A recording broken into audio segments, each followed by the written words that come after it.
नमस्कार, मैं हूं शिवांगी द्विवेदी। स्वागत है आपका महाराष्ट्र वीकली में। नजर डालते हैं महाराष्ट्र की उन बड़ी खबरों पर जो इस हफ्ते सुर्खियों में रही। महाराष्ट्र सरकार ने किसानों को एक और बड़ी राहत दी है। फडणवीस सरकार ने किसानों से किया गया वादा पूरा करते हुए 2 लाख रुपए तक का कृषि ऋण माफ करने का फैसला लिया है। मुख्यमंत्री देवेंद्र फडणवीस ने विधानसभा में बताया कि सरकार ने पुण्य श्लोक अहिल्या देवी होलकर शेतकरी कर्ज मुक्ति योजना के तहत अब 50,000 रुपए की शर्त हटा दी है। अब किसानों को 2 लाख रुपए तक की कर्ज माफी का फायदा मिलेगा। इस योजना से राज्य के 56 लाख किसानों को करीब 36,585 करोड़ रुपए की राहत दी जाएगी।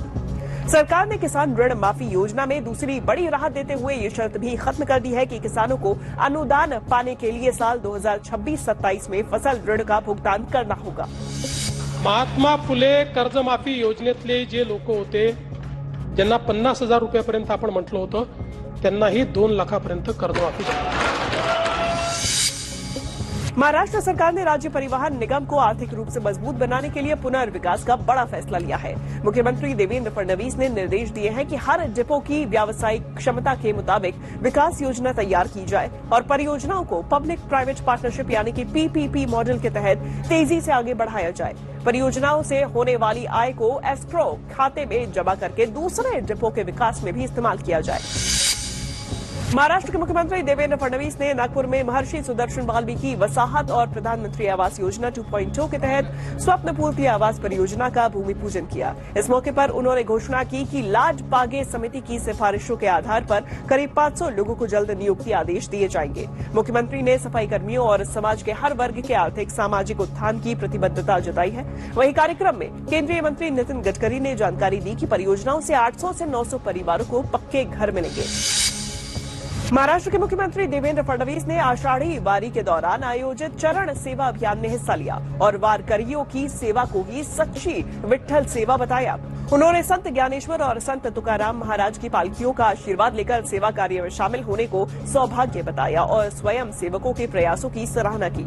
मुख्यमंत्री ने कहा कि वारकरी परंपरा, सेवा, समानता और भक्ति का संदेश देती है। मुख्यमंत्री ने जानकारी दी कि 2 से 3 सालों में पंढरपुर कॉरिडोर पूरा कर शहर को काशी, अयोध्या और उज्जैन की तर्ज पर विकसित करने का लक्ष्य रखा गया है। महाराष्ट्र के मुख्यमंत्री देवेंद्र फडणवीस और केंद्रीय सड़क परिवहन और राजमार्ग मंत्री नितिन गडकरी ने 9 अहम परियोजनाओं का लोकार्पण किया। इस मौके पर मुख्यमंत्री फडणवीस ने घोषणा की कि अगले 3 सालों में राज्य भर में 145 रेलवे ओवरब्रिज बनाकर महाराष्ट्र को रेलवे फाटक मुक्त बनाया जाएगा। सीएम फडणवीस का कहना है कि इस पहल का मकसद रेलवे फाटकों पर होने वाली दुर्घटनाओं को रोकना, ट्रैफिक जाम से स्थायी राहत देना और लोगों को सुरक्षित और आवाजाही को आसान कराना है। उप मुख्यमंत्री एकनाथ शिंदे ने विधान परिषद में जानकारी दी है कि महाराष्ट्र सरकार सुरक्षित, सक्षम और विकसित राज्य के निर्माण के लिए लगातार काम कर रही है। उन्होंने बताया कि आपदा प्रबंधन, कानून व्यवस्था, महिला सुरक्षा और आधुनिक बुनियादी ढांचे को सर्वोच्च प्राथमिकता दी गई है। डिप्टी सीएम ने यह भी जानकारी दी कि मुंबई में मेगा कंक्रीट रोड परियोजना के तहत अब तक 575 किलोमीटर सड़कों का निर्माण पूरा हो चुका है। प्रोजेक्ट पूरे होने पर शहर की 93% सड़कें कंक्रीट की होंगी। मुंबई को बाढ़ मुक्त बनाने के लिए 13,000 करोड़ रुपए परियोजना को केंद्र की मंजूरी मिल चुकी है। साथ ही कानून व्यवस्था पर बोलते हुए एकनाथ शिंदे ने कहा कि अपराधों के खुलासे की दर बढ़कर 85.16% हो गई है। महिलाओं से जुड़े मामलों में 94.77% और दुष्कर्म के मामलों में 98.18% जांच पूरी की जा चुकी है। महाराष्ट्र के मुख्यमंत्री देवेंद्र फडणवीस ने नागपुर में मुख्यमंत्री तीर्थ दर्शन योजना के तहत बोधगया दर्शन रेल यात्री को हरी झंडी दिखाकर रवाना किया। इस योजना के जरिए श्रद्धालुओं और वरिष्ठ नागरिकों को भगवान गौतम बुद्ध की पावन तपोभूमि बोधगया के दर्शन के लिए सरकार की ओर से विशेष सुविधा उपलब्ध कराई जा रही है। मुख्यमंत्री ने यात्रा की व्यवस्थाओं की तारीफ की और कहा कि यह योजना लोगों को धार्मिक और आध्यात्मिक स्थलों के दर्शन का मौका दे रही है। महाराष्ट्र के उप मुख्यमंत्री सुनेत्रा अजित पवार ने अमृत भारत स्टेशन योजना के तहत बारामती रेलवे स्टेशन के आधुनिक पुनर्विकास के लिए पीएम मोदी और रेल मंत्री अश्विनी वैष्णव का आभार व्यक्त किया। लगभग 11 करोड़ 40 लाख रुपए की लागत से तैयार बारामती स्टेशन को जल्द ही राष्ट्र को समर्पित किया जाएगा।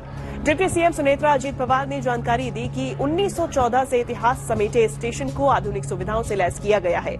हर दिन करीब 1800 यात्रियों को इसका फायदा मिलेगा। महाराष्ट्र वीकली में इस सप्ताह इतना ही। राज्य की संस्कृति और विकास से जुड़ी महत्वपूर्ण खबरें हम आप तक लगातार पहुंचाते रहेंगे। अगले हफ्ते देखना ना भूलिए महाराष्ट्र वीकली।